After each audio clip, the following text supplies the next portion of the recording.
Hello everyone, I'm Glenn Flaherty and this is Board Games and Bourbon. Thank you for being here again. And forever on the cusp of the new hotness, I wanted to review a game that came out 3 years ago. Camp Pinetop. It was designed by Stephen Davies and published by Talon Strikes Game, who sent the copy. Now, this game is about scouts traveling around to different camp locations and getting their merit badges, ultimately trying to become the highest ranked in the scouts and winning the game. Now, the game is solo and multiplayer, and the solo and the multiplayer both play differently.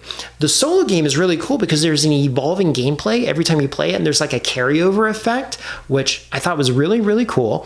And in the multiplayer, it's like straight competition, you against other players, going to locations and getting your badges. Now, the way it plays is kind of interesting because there is a strong spatial aspect to it that I'm not sure I've seen play out in this way, and that makes it unique.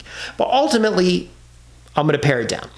What's going to happen is you're going to get a bunch of cards. The cards are going to have symbols on them. They're going to have symbols like activity symbols, blue, yellow, wild, green, red, all that stuff. Then they're going to have camp symbols, and they're used for different things. When you are trying to move to a location within your camp, if you move to a location where you have the cards that you can play to go to that location, for example, Tin Can Cabins right here, this card, okay? This card, if I have a red and 2 green cards that I can pay out of my hand, I can get a badge from that location. But the badge that I get from that location is whichever one I crossed over to get there. So for example, if I come from the left to the right, I cross over a very specific badge that shows a ranger. Now what I need is my ranger, and the ranger is a leadership power that I can get. And this says when placing a new camper, you may place them on a card.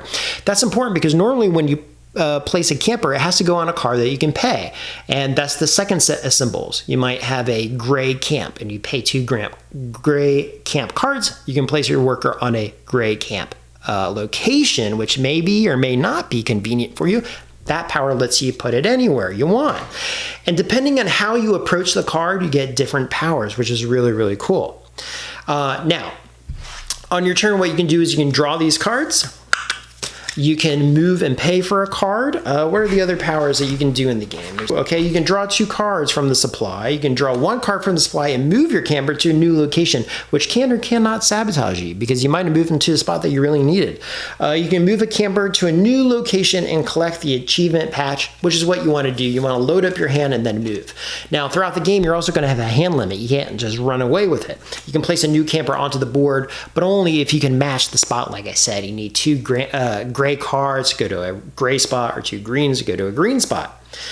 Now, while you're moving here and you're trying to get all your different powers, you're going to be adding it to your board over here. You start with a hand limit of 8 cards, but as you gain badges and you move up the ranks, your abilities grow. You got powers. Okay, as you get these badges, they give you powers. And what are some of those? Immediately blind draw 2 cards. Immediately place a new camper anywhere. Choose between the badge you crossed or one right across from it. That's really nice. Pay any single supply card to act as another card. That's really powerful. That gets you out of jams. But as those powers grow, your hand size shrinks. So it's evolving as you play, and I thought that was kind of cool. There's also a second way you can score. So you're playing cards to get these badges, but if you have a certain amount of badges, you can put a token on another card that you're all competing for. These little cards over here, and only one person can score those. These cards over here, the big locations, anyone can go to, but these are locations only one person can go to.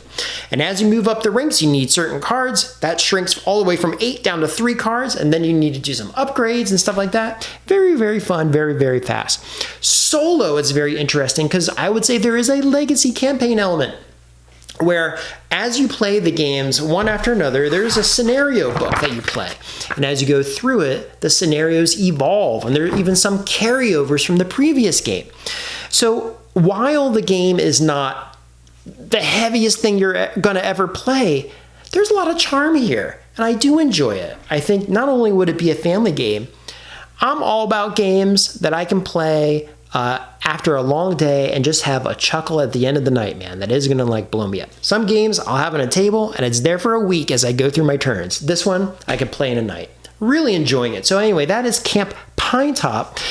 If you're interested in that kind of easy experience, I wouldn't say, mindless experience, but, lighter experience. Give that one a look. It's really worth it. Okay, so until next time, friends, be well. I'll have some more reviews coming soon. And until next time, take care.